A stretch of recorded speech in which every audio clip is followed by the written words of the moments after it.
Hey everyone, welcome to the latest installment of MSP Business School. My name's Brian Doyle, and I'm flying solo today. So as you can see around me, we're close to the holidays here. Unfortunately, Tim is a little under the weather, so he couldn't make it onto the call. And I'm not cutting in Rob any slack today, Jen. Rob's just, he's probably somewhere else and didn't realize it was recording time. So very unprofessional. I'm He's not going to gonna apologize miss. for him, Jen. I'll make him apologize to you on your own, but on his own. But you and I are here, and really all that matters is you're here. That's who everybody wants to hear from. They get to hear from us enough. So, Jen, what I'd like to do is introduce Jen Bleam. Jen is the founder of MSP Sales Revolution, and many of you may know that she's also the author of this wonderful book right here, Simplified Security Sales for MSPs. Jen, thank you so much for joining us today. Thank you so much for having me. This is going to be a ton of fun. Yeah, we try to keep it fun around here. No structure, man. We want to hear from the people and really understand your story. So, with that being said, why don't you kick off and tell us a little bit about how you found your way into the crazy world of MSP? Yeah, so my husband is an MSP business owner, and way back in the day, probably man, 20 years ago now, he started a break fix company. That's a long story, but it was break fix. We were a part of a franchise. And then we ended up breaking away for a lot of different reasons. That's when we really shifted to managed services. So that was maybe 15 years ago, something like that. And I was helping him with back office stuff and collections, and he was doing fine, but he was struggling a little bit on the marketing and sales side. And I have a very deep background in both marketing and sales. I was a student of Dan Kennedy and direct response marketing. I love sales. And so as the kids started getting a little bit older, my time started getting a little bit more freed up. I said, well, would you like me to help you with some of your sales and marketing? And so that was really my first dipping my toe into the MSP world. It's And awesome. then from there, shifted to the vendor side and now running my own business. Awesome. So, I mean, it takes a brave person to come across and start looking at sales. We talk about it all the time, right? There's a lot of jobs out there to do. Sales is one you got to have some pretty thick skin. So, when you were looking at making that transition, what were some of the steps you took to kind of accelerate that? So it's interesting. My very first money making activity, it wasn't a job necessarily, was literally going door to door, knocking on doors and asking people to buy cards and wrapping paper and like paper products. And they would say, "Oh, well, what's the name of your school?" And I said, "I'm not doing it for my school. I'm doing it for myself." And they're like, "Oh, do you want a bike, a little girl? You're so cute." Yep. And like I didn't know any better. I was like, "No, I want money. Like I want cold hard cash." And they're like, "Are you kidding me?" And I'm like, "No." And they're like, "This isn't for your school." I'm like, "No, this is for me." And so that like they'd ask me in. This was obviously a few years ago when you could actually step into strangers' homes, and they'd flip through and they'd order things because they knew they were helping me out. So that was really my first foray into sales. And then my first real sales job that stuck. I had a real sales job that I quit for ethical reasons, but the first real job that stuck was selling health insurance and a little bit of life insurance to solopreneurs. Yep. And so it's an intangible. You've got to prove the value. It's a necessary evil. Like there's a lot of similarities between health insurance and managed services. And so I had those sales chops. And so it wasn't really a big risk for me to say, well, let's figure out how to sell an intangible because I'd done it before.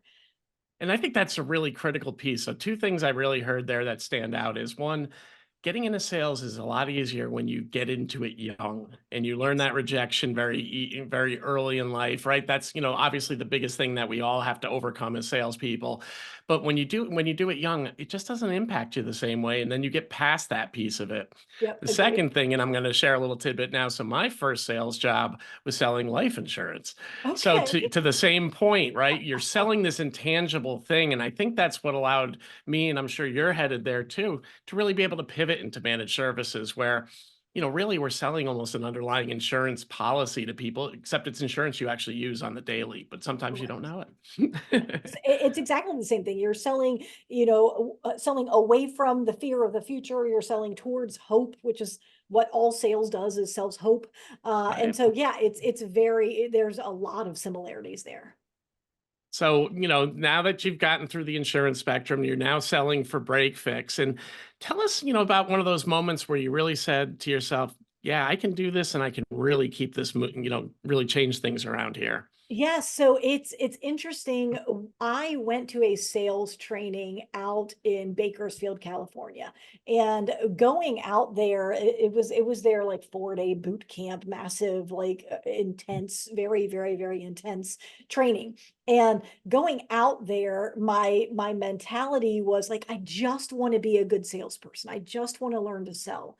And so I'm on my way out there, and like that's my goal. I've always been like very goal oriented, and I go out there and I literally, they had people leave after the first couple of days. Like people would call a cab, call an Uber. They'd leave to go to 7-Eleven and like never come back. Like it was really intense.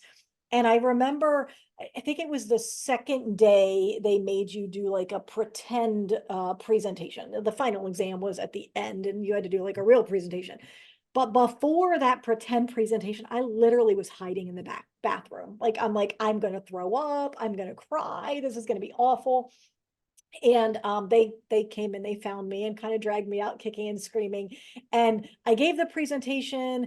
And then on day 3, they picked a couple of people to work with. And the leader of the training kept trying to stump me. Well, like what if I was this kind of a prospect? How would you approach me then? What if I was this industry? What if I throw this objection? And I just started tap dancing, and I was very good at it, and it was fun. And I remember, like we're sitting across the desk from each other, and at some point he grabbed a pen and he threw the pen across the room, and he's like, "How do you do that? Like, how do you, like, it doesn't matter what I throw at you, you just tap dance around it." And I'm like, I really thought he was mad. I didn't know that he was like baffled, right? And so, long story short, 4 days later, I give my final presentation. We're at the end of training celebration, and they give me this plaque for best in class.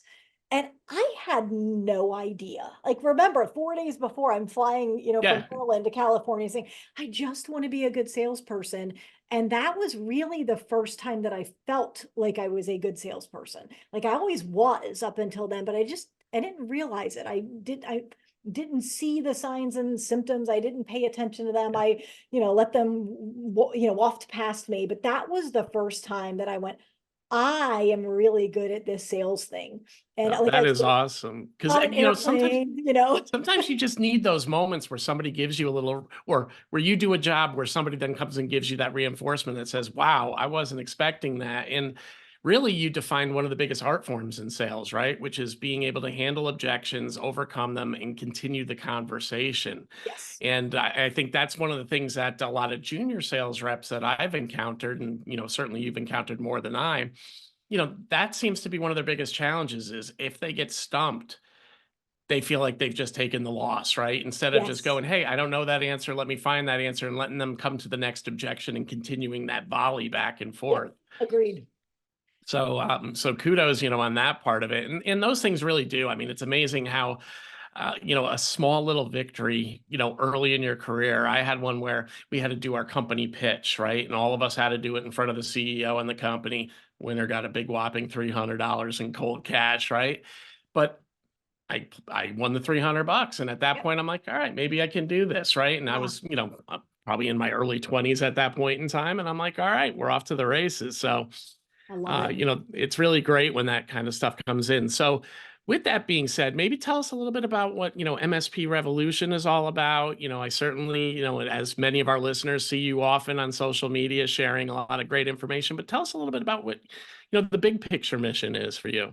Yeah, for sure. So what I am hearing in the marketplace and what I've heard for a couple of decades now is a lack of sales system, a lack of marketing framework. And those words like system and framework and equation, those are big in our industry. Like it's very type A personalities like that almost think in flow charts, right? Like if this will go here, if then we go, Oh, and so that having that as a missing link in their business processes is a big challenge towards growth, but it starts to weigh on, especially the founders, the owners, to some extent, the executives, where they're saying, okay, I got to a certain level. Let's say I got to $1 million, but I'm mature enough to say that I know that what got me here is not going to get me there. And Yeah. generally there is, $5 million or $10 million, the next threshold. And sometimes it's because of getting, wanting to get acquired. Sometimes it's other reasons. The reason doesn't necessarily matter,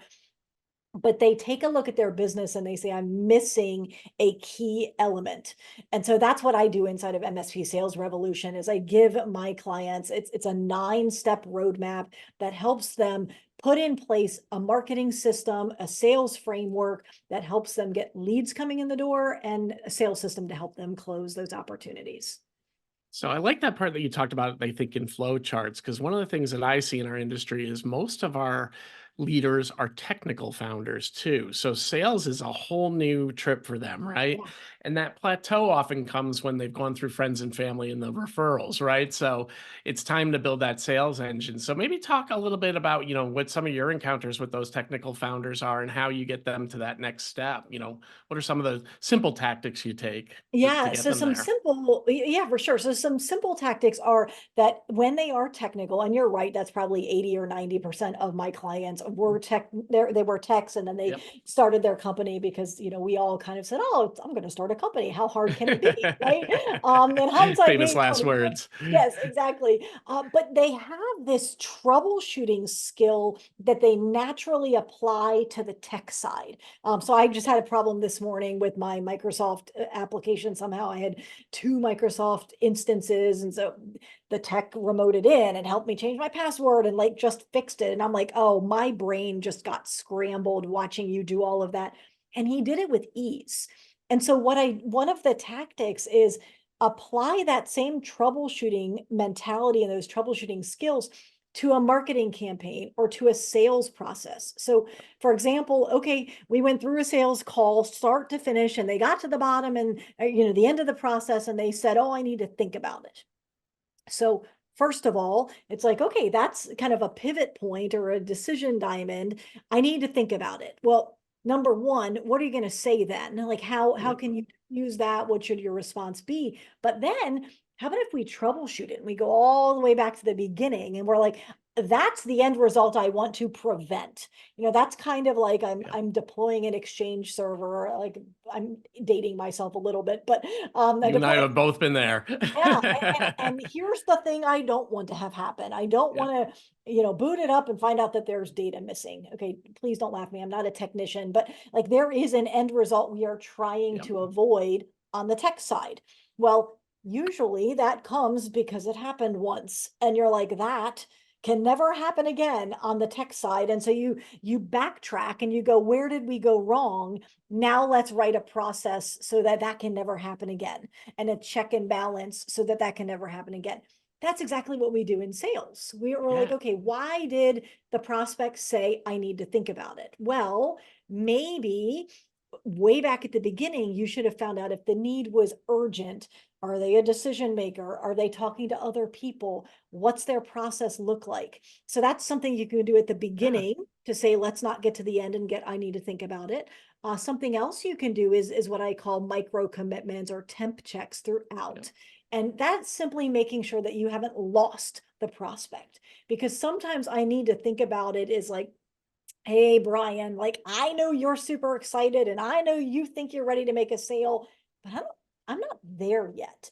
And instead of me, the prospect, being super open and saying, I'm not there yet, can you help me? Instead, I default to the prospect playbook, which just sounds good.